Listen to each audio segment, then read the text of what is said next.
Hey, Leslie. Hey, Peter.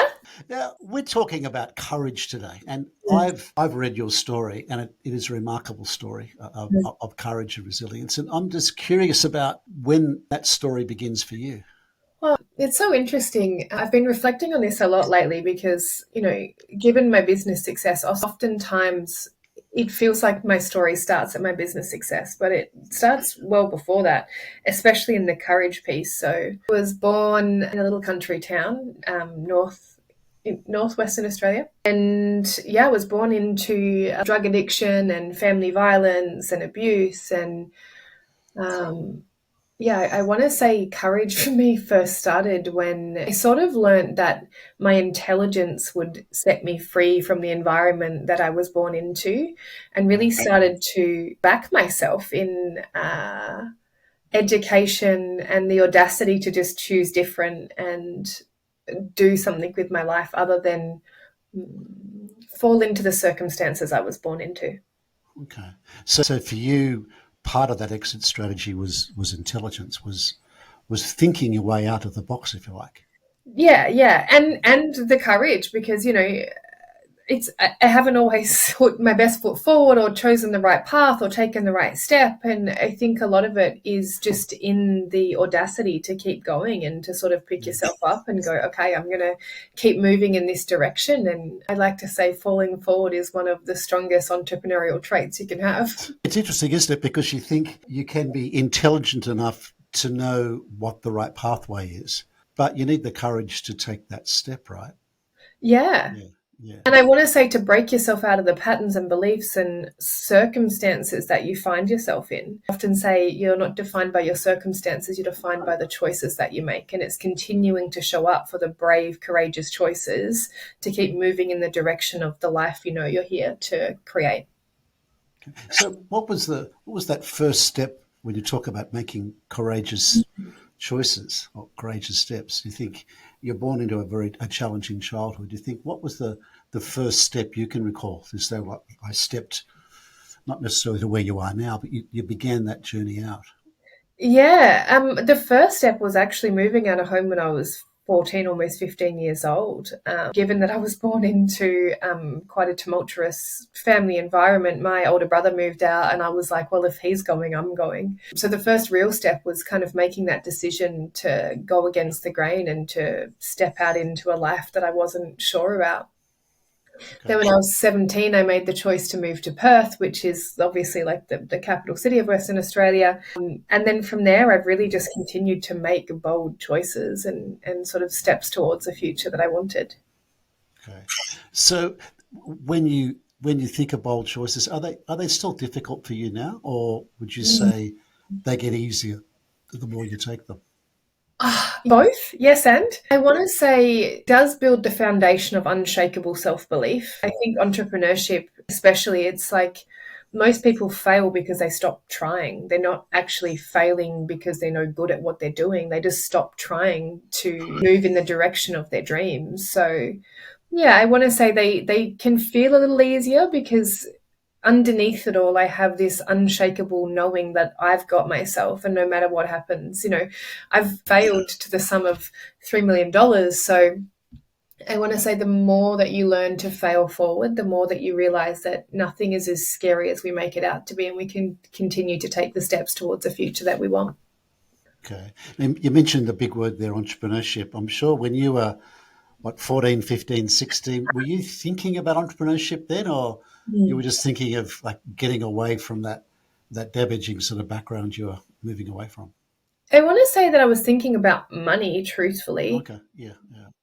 Sort of had this knowing that, I come from, I want to say, not exactly poverty, but, raised on pensions and living off the land. I was actually thankfully partially raised by my grandparents, who, although are beautiful people, still couldn't shield me from my childhood. But there wasn't ever a sense of money or wealth, or, my clothes were made for me. And I had this idea that if I made money, I could sort of find my way to freedom somehow. So it wasn't entirely entrepreneurship, more just this ingrained knowing that if I could bring wealth into my life in some way, that I could set myself free from the circumstances I was born into. It certainly helps, doesn't it? I mean, money isn't everything, but it helps most things, doesn't it? Most situations you're in, if you have money, life tends to be better than if you don't. Yeah, I want to say it's an amplifier. So it amplifies what's already there. And I built a multi-million dollar business, and actually at the helm of that business discovered that I was deeply unhappy because it was just amplifying the fear of the little girl that ran away. So I want to say, although I have a great relationship with money now, it's only because I've done the inner work to know who I am, and it amplifies the self-love that I have versus when it used to previously amplify the lack of worth and the fear. Because if you think about how I just spoke about my story, to me it was, well, if I have money I can escape. So there was a scared little girl trying to run away from her childhood, and so when I hit that pinnacle of multi-million dollar business and multi-million dollar salary and designer handbags and Range Rovers and the picture perfect lifestyle, what I was amplifying then was the lack and the fear and the scarcity of the little girl that was running away. And so the difference is what it amplifies now is the self-love. And for me, money buys me a level of self-love what I mean is, like, I only eat organic food, I only travel business class. So for me, it's an amplification of how well do I want to love myself. And before, I didn't really love myself. So this entrepreneurial journey, when did that stage start? Part of me wants to say I've kind of always been a hustler. Yeah, The first memory, hustling. Yeah, I like that. I like hustling. yeah, the first memory that popped into my mind was, like, I think being like, would have been like 13 and creating, like, baking all these cakes and then selling them at a stall when I was a kid. Because I would go to these markets and be like, well, if I'm spending all of my money, what can I do to make money here? But I started my first, I want to say, I started my first job when I was 13 years old. I worked in a corner store, but I started my first real job when I was 17, and I started working in a real estate agency. And I quickly then became a real estate PA because I understood that I could earn commissions. And that way, the more that I worked and the more committed I was to my job, the more money that I could make for myself. And that's really when I first started this understanding that backing myself and backing my capacity to learn new skills. And back then it was to learn sales was going to help me make more money. So is PA in a real estate agency, is that a sales role, is it? Yeah, so basically I didn't list the properties, I just sold the properties. Oh, okay. Yeah, yeah. When you were 17? I started in reception when I was 17, and Yeah. when I was 19 I started in Okay. a real estate PA position. Okay. So that was your first taste of selling in the commercial world. Yeah, it was the okay, cool. Well, if I just learn this and apply myself, and the better I get at it, the more money I can make. Okay. And how did you see selling then? I mean, what were like? Because I'm sure there would have been some little light bulbs going off in your mind. Oh, this is what selling is. This is how to sell. Oh, All those insights for you. yeah, do you want to know the truth? Yeah, the truth. The truth sets you free, right? And the way I sell now is very different to the way I sold back then. And actually, there's a whole other story around ethical selling and selling with heart, basically. And when I stepped into coaching, for example, given that I'm very heart-led these days, I really had to change the way in which I sell. But back then, truthfully, Yeah. back then it was manipulation. Okay. Back then it was, if I can understand enough about these people and understand their wants and needs, I can shape what I'm selling to help them make their choice for them. And all I cared about was bridging the gap between, and there is some truth to it, and there is some veins of crossover in selling with heart and selling with authenticity, but really there was less, I didn't care. All I knew was that I needed to make a sale, and I could understand, I've always had a keen understanding of psychology, which is probably why I ended up in this work. But yeah, I just understood people. I understood their pain. I understood their desires. And I was really good at matching what they wanted in a home, for example, with their needs and closing sales in that way. Okay. But it wasn't 100% ethical, you're thinking back then. No, No, no. not really. No. Not really. I never like tricked or scammed anyone, but I think there was a lot of hijacking of emotions and pushing people Yes. into fast decisions and, really putting a lot of pressure on to make decisions. So, like, really jacking people's nervous systems and putting them into a bit of a fear state. And from that Mm, fear state, people make rash decisions and quick decisions. So, mm, mm. I understand the psychology behind it, and it's not the way I like to operate these days. Okay, okay. So you're almost like triggering a fear or triggering a stress response and encouraging them to make decisions they may not have made if they weren't. What did you say? Hijacked, emotionally hijacked? Was that? Emotionally hijacked, yeah. So I like that. it's Yeah. basically it's like, let's make them think there's lack happening here, like there's another offer on the table, or the sellers are only gonna, if we get this deal across the line today, and they Mm, likely would have bought the same house and they were likely very happy, but yeah, there was a lot of pressure to make the sale and a mm, pressure mm. to make a decision. Yeah. I think anyone that has bought real estate would have felt that being done to them. It's almost an expectation because you think as a buyer, as I have been several times, you wonder how much of the truth you're being told. I was just reflecting on this the other day. The last house I bought it like an online live auction. I Yeah, was like, I'm pretty sure there was fake bidders in that auction. yeah, yeah, yeah, yeah. Well, I know even in real auctions, there's like when you're in person auction, there's fake bidders there. I mean, the law is a bit stricter now than it was, but I'm sure that sort of thing's still taking place. But a lot of buyers are aware of that. It would be the biggest decision you make in your life, apart from maybe getting married or committing to someone in a relationship. It's certainly the biggest financial decision most people make in their lives. So there's a lot of stress around it, right? And starting a business. I want to say two quickest ways to learn who you are and learn what life's about Yeah, is to get in a relationship and start a business. yeah, yeah. Don't buy a house. Don't buy a house. Don't buy a house.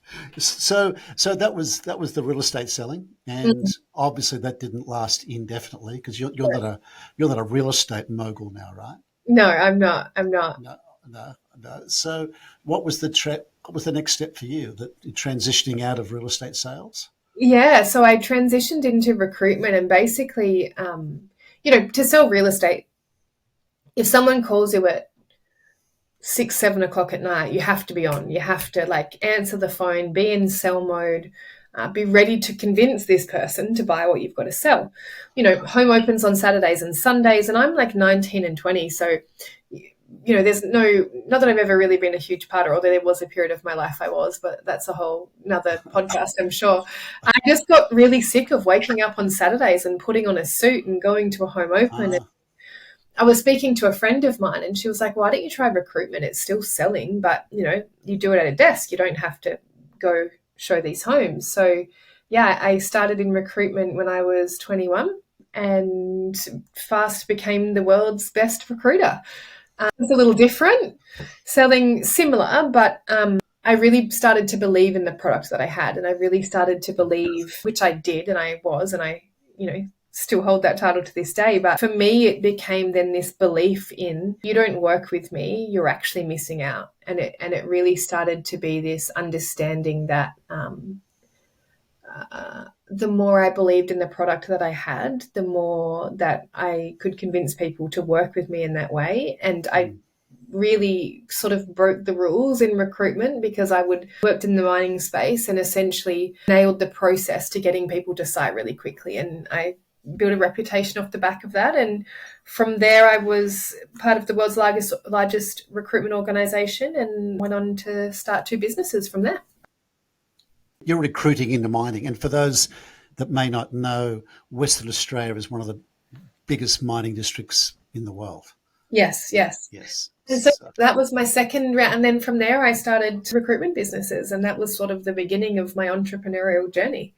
okay. So you thought, well, this is great, but I'm giving away a lot of money, a lot of margin to the boss or to the company. Why don't I do that for myself? So what you quit that global firm and started your own?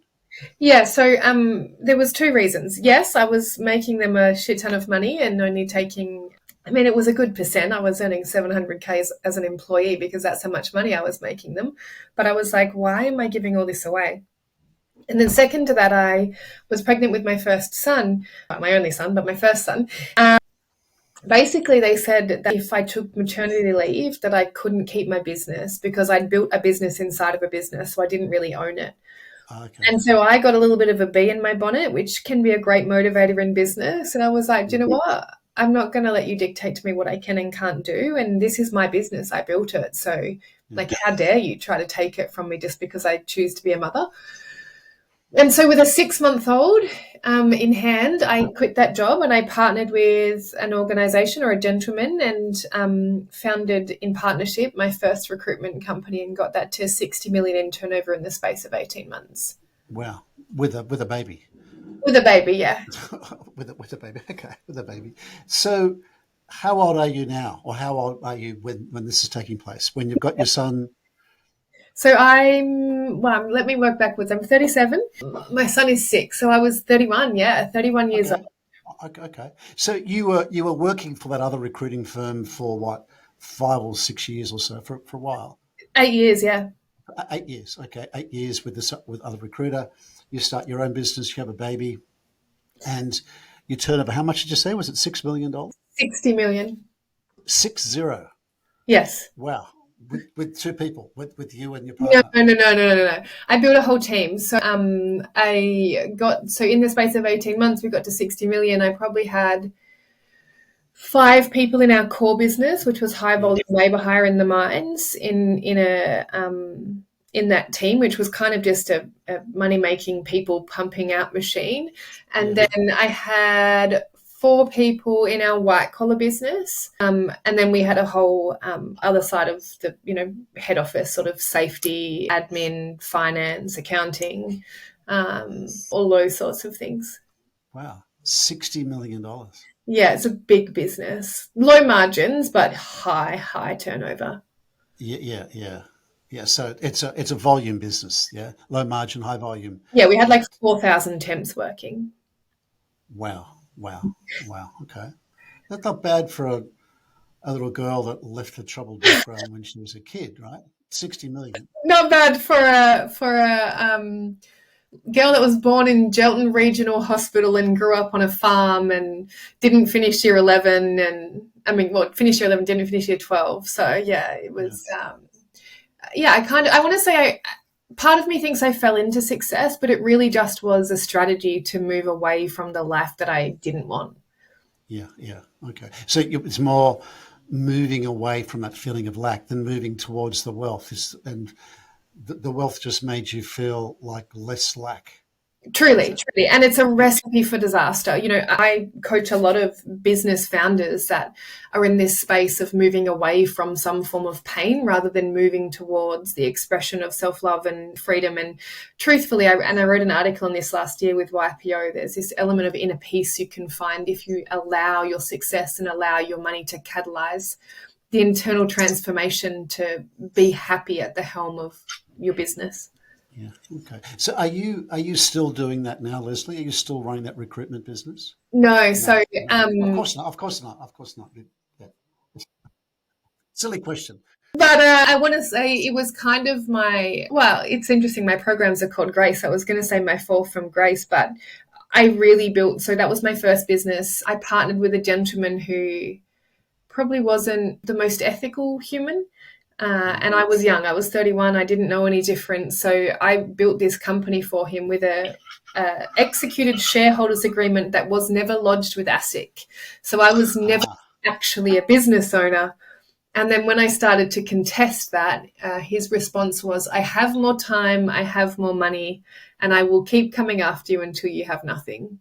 And so he basically bullied me out of court because I'm, little girl from the country with definitely not millions and millions of dollars in the bank like he had. And I learned my lesson in business the hard way. And that wasn't the last time, unfortunately.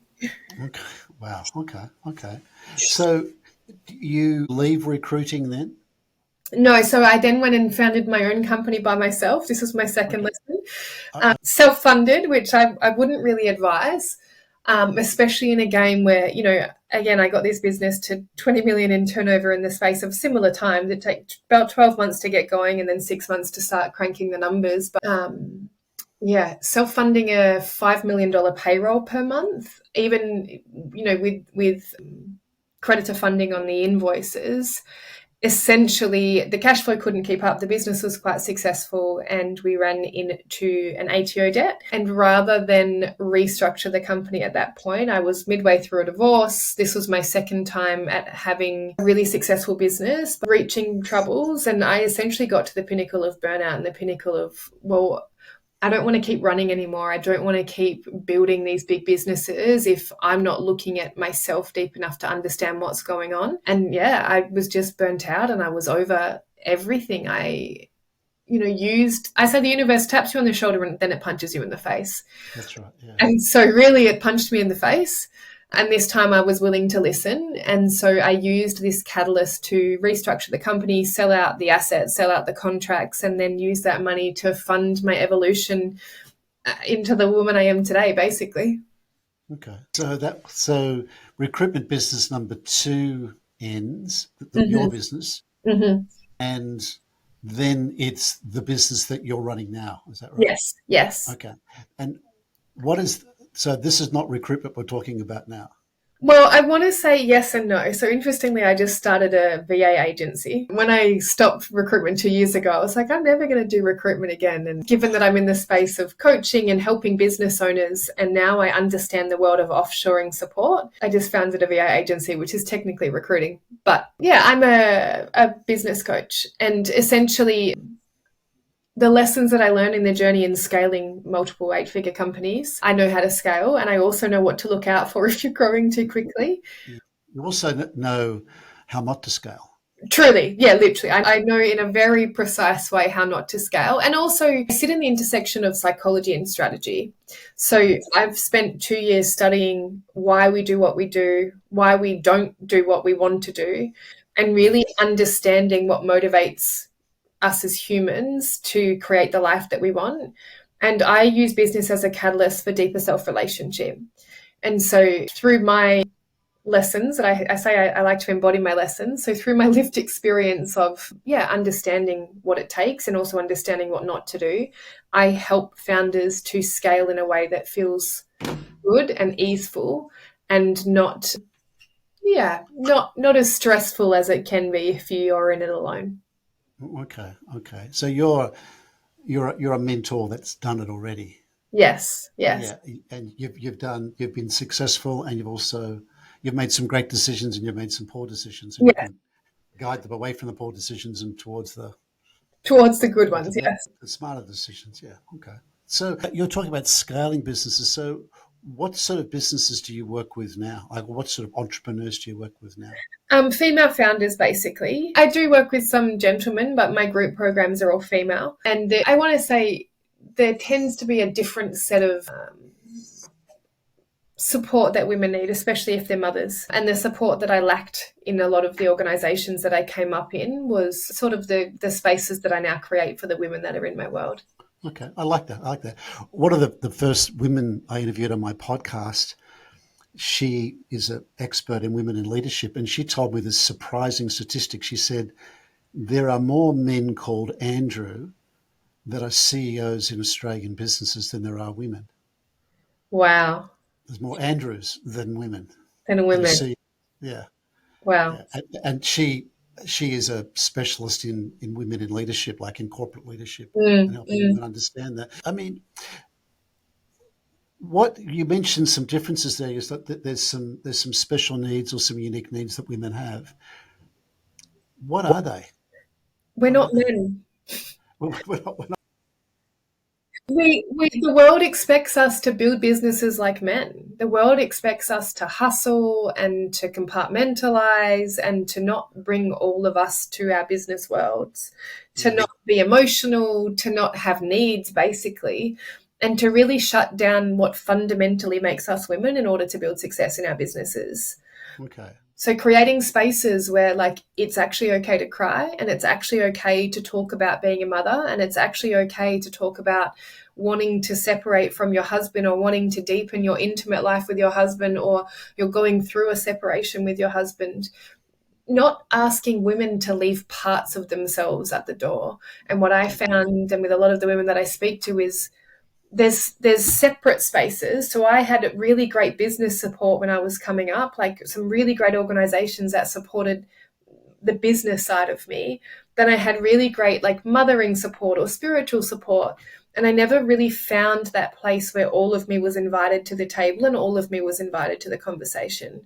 And so, yeah, it's really just creating a space for I want to say, vast experience that it is to be a woman in a man's world. And not that it's a bad thing. I love men. I'm a great ally of men, but I think we are asked to do business differently.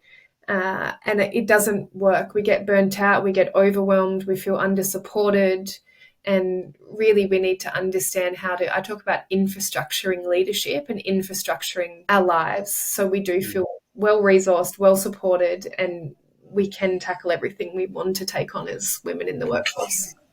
I like that idea. I like the idea of women coaching women to be better female entrepreneurs. I think guys wouldn't get that.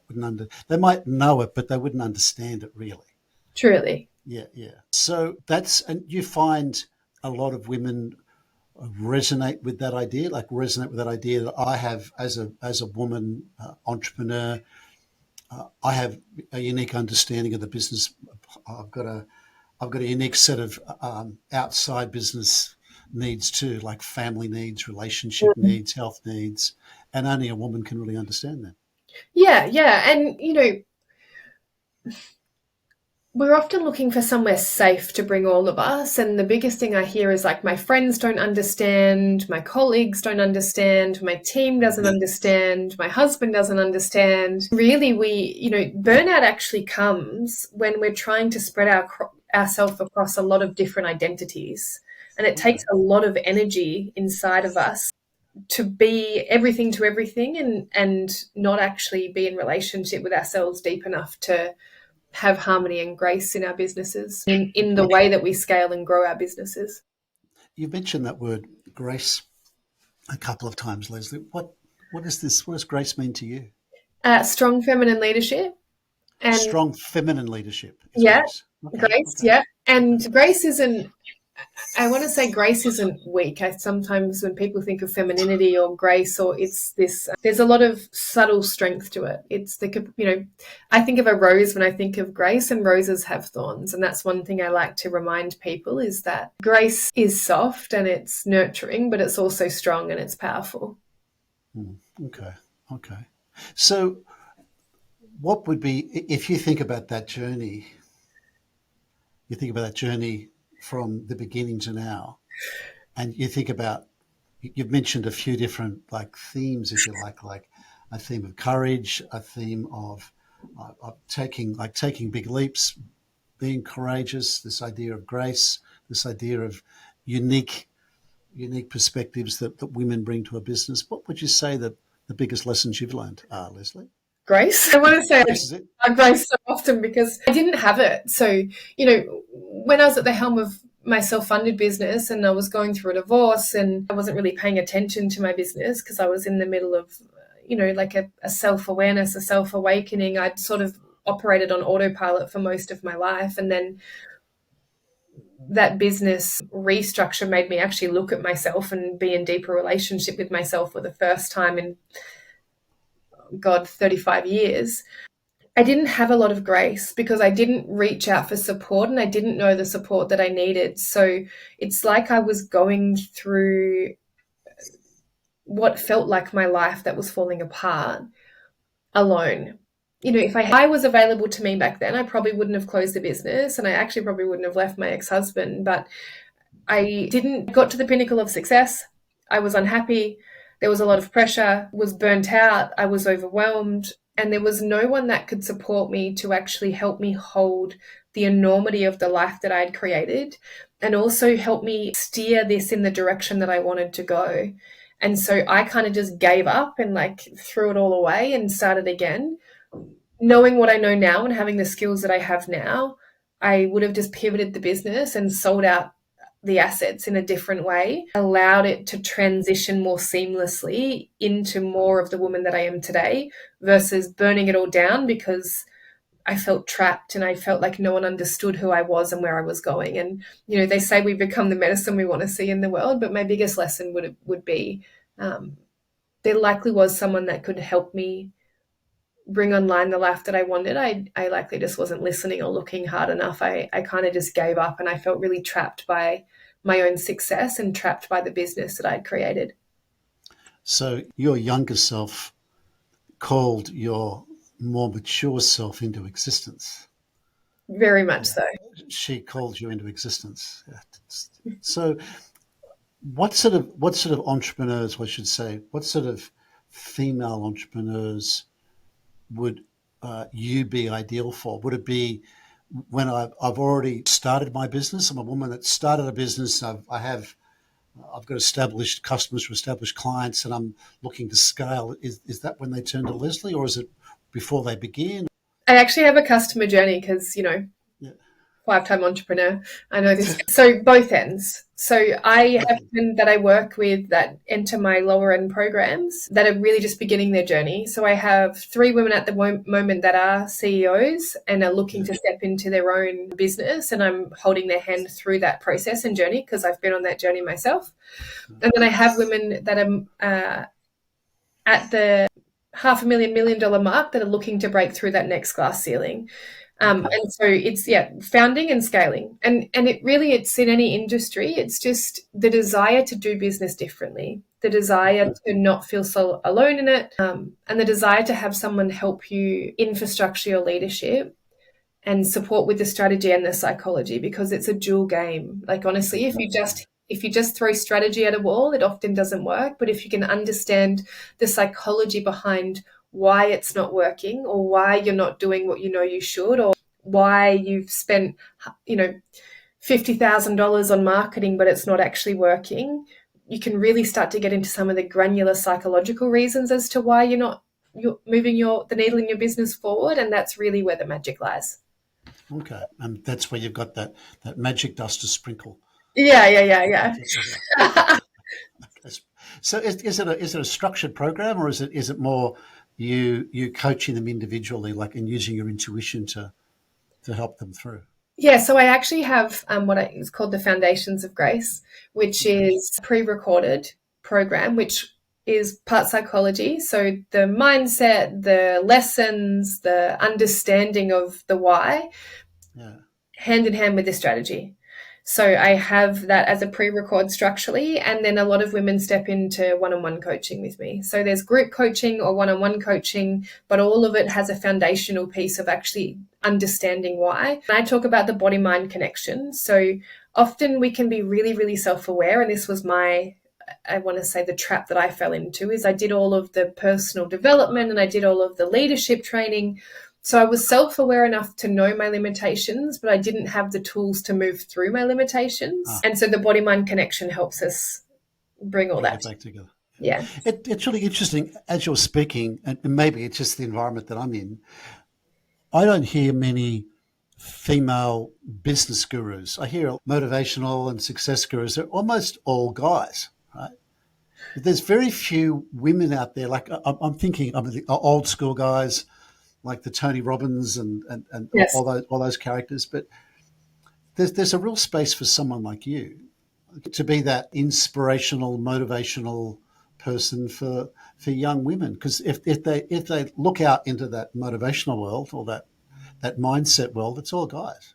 Yeah, I want to say, and even me, I came up with Grant Cardone. Like one of the, Right, okay. I No, wrote, I wrote an article saying Grant Cardone told me to quit my job. I never met the guy, but I binged all of his content. I listened to all of his talks. So yeah, yeah.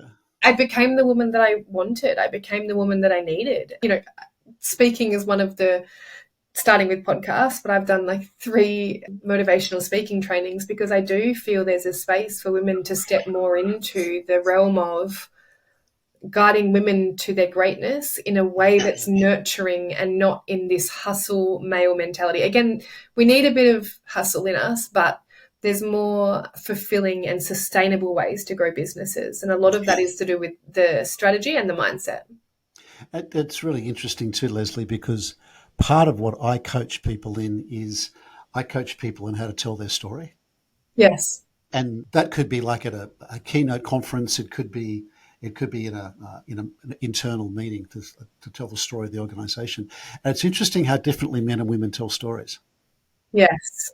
The biggest difference I see is that when I ask men to tell a story, it's all about them, right? Mm. It's all about them and how successful they are and what a hero they are and how they broke through all these barriers and how smart they are. When I ask women to tell a story, it's almost always about somebody else. It's always Mm. about like the people that they were doing it for, the culture they were building, caring for the customers that they were looking after. It's a very different sort of story, and usually women don't like to be that big hero in the middle of the spotlight. Mm. Whereas the guys are very happy being out there with all the spotlights on them. The women are less. It's more like, no, the heroes are all these other guys. I just happen to be there. Did you notice that? Yeah, I want to say it's not actually that healthy because we're taught to self-sacrifice as women and we're taught to put ourselves last. And it Yeah, yeah, is really yeah. healthy for us to say, actually, I'm fucking awesome and these are all the awesome things I did. And here is the people that I've helped along the way. They don't have to be mutually exclusive. But one of the biggest lessons I teach women is not to self-sacrifice, not to people please, and how to set boundaries because we Yes, actually yes. don't know how to do it. When no one teaches us to love ourselves first, and then Well, tell them what I'd suggest with an enormous amount of respect. Not so I'm not being a woman, having coached a lot of women is it's okay to be the hero of your story. And if you're talking as a CEO to your organization, that's what they want to hear. They don't want to truly, hear somebody stepping back and saying, "Oh, it was nothing. It wasn't me." They want to hear her saying, "Hey, I made some great decisions. I built this awesome brand. I created this whole infrastructure." That's what they want to hear because they want to follow somebody like that. well, and the safety behind it is actually people that look to someone to lead want to know that they're a leader. Yeah. So if Yes. you're Yeah. sitting there saying, well, it wasn't me and I have no leadership skills, you're not creating safety. So they're not going to want to No. follow you. So No. people need to know I'm safe with you and you're going to lead me to the promised land, basically. Yeah, yeah, yes, that's true. And I guess part of that great word you mentioned just a moment ago is this whole idea of following. Like leading is often more about generating followership, generating people that want to follow you, rather than being a dominant leader. Right? And Yes. I think women are better at generating that followership than guys are, because guys, it's all about me and what a legend I am. And the other curious piece I find is that when men tell their story, it's often they made all the decisions, they were so smart. And if I'm hearing it as someone that wants to follow him, there's no space for me because I'm following a guy that Mm. knows everything already. Whereas a woman will leave spaces. Like she'll say, hey, I'm really good at this piece, but there's all these other pieces. I need you to fill those spaces and go on the journey with me. They're much better at Yes. women leaders are much better at doing that Because than it's guys community. are. And when we Building community, exactly, exactly. community with a shared vision. And the key when we're leading organizations is can we get people to buy into the vision and can we get our values to coincide with our team's values? Because people don't really give a shit about you. They might say they do, but subconsciously they don't. But they don't know. And the way to motivate people is to understand intrinsically what motivates them. And what motivates people is actually their value sets. So if you can understand what people value, it might be freedom, it might be family, it might be, I don't know, movement or Financial security, yeah, it could be. yeah, They're pretty much the same, I think, Leslie. I think they're yeah, pretty much the same. They don't vary that much. There's no, probably no, a set of maybe five or six we all share. And if you yeah, can tap into those and people trust you, they think, yeah, I trust her. I trust her. I'm in a safe pair of hands. There's an enormous amount of potential. And I'm really excited about the fact that more women are stepping forward like that because this whole bunch of guys just talking about themselves, it gets a bit boring after a while. yeah, It's like being an echo chamber. They all just talk about themselves. yes, yes. And they don't mention anybody else. It's really quite strange. Think, surely you couldn't have got there all by yourself. Surely somebody helped you. Yeah, I want to say again, I'm a huge ally for men and I love men in leadership. And also, my vision is to see generations of strong women of purpose at the helms of big businesses. And I Yeah. feeling this is how we change the landscape of business operation. Yes, yeah. And improve it, because one of the whole ideas here is that when you have diverse leadership, when you have people coming from different perspectives, different genders, different perspectives, different racial backgrounds, you think, well, I'm going to get smarter decisions because there's more diversity of thought, right? Truly. It's not just one like white Anglo-Saxon male in a blue pinstripe suit with a white shirt and a red tie that's leading us forward. Right? You know what I mean? You said it, not me, but I don't disagree. I've met a lot of them. I've met a lot of these guys, and it's refreshing to see someone as successful as you have been, to rather than just keep like buying the next holiday house or like buying the next jet, deciding, hey, I'd like to just reinvest this in helping women like me and be the mentor I would like to have had when I was younger. Truly. And because I've had the material success. Like I literally was like private jets to lunch, wealthy. And I hated myself and I hated my life. And I joke, I say I had a midlife crisis early. I've been a high achiever in everything. So I hit my midlife crisis early. And it really just showed me that I was chasing money for the wrong reasons. Now, I'm on my way to another $1 million business, but the way that I'm building that is by helping other people hit their dreams and helping other people find their success. And the wealth that I'm making on this journey, I don't know, it just comes from a deeper place of self-love and self-knowing, and it feels more intrinsically valuable than, cool, I'm just going to build another big business for building a big business sake. And it's funny how the universe works, Lezly, because I've been in that space now for probably 15 years or so, like putting other people first in the way that I coach. And what I find is that when I put them first, and I work for the universe works for me. Right? It's weird. So it comes back in different ways. It doesn't come back in a direct line. It doesn't come directly back from those people to me, but it comes in like roundabout ways. It always does. That universe, it's interesting how it works. And I find if you do like some people say, who do you work for, Peter? I say, look, I work for the universe. And the Truly. reason I work for the universe is the universe works for me. And the universe is pretty big. Yes. You've got a whole lot of forces coming to you. And part of that you talked about earlier is this idea of being bold, right? Boldness, not stupidity, but boldness. If you're bold, you'll find that those mighty forces will come to your aid. Truly. I want to say there's 7 universal laws, the law of reciprocity. So what you give out comes back. And I think not that you should do it for that reason, but understanding that everything has an energetic frequency in some way. And that, yeah, if we are in service to God, to the universe, to whatever it might be, I don't know, there's no losing in my book, because and this whole thing of failing forward, it's like even when I miss a step or even when I go down the wrong path, I'm always brought back to my center and always brought back to my mission. And, for me, it's like, I don't want women to live half lives and accept half love. And if I keep coming back to this truth and keep coming back to get to have really big, successful businesses that support and sustain a lifestyle where we feel nourished and well loved, and we get to have really fulfilling relationships in that process. And if I can help just one woman do that, if I can help one woman live a full life and make a fuck ton of money while doing it, like my job here is done. I've served my purpose. All of the pain that I've felt, all of the holes that I've dug myself out of was worth it. You're doing it for them. You're doing it for them. Lezly, I could listen to you all day, and I just wanted to thank you for being a guest on Growth Tales today. Thank you so much for having me. It's been an absolute pleasure.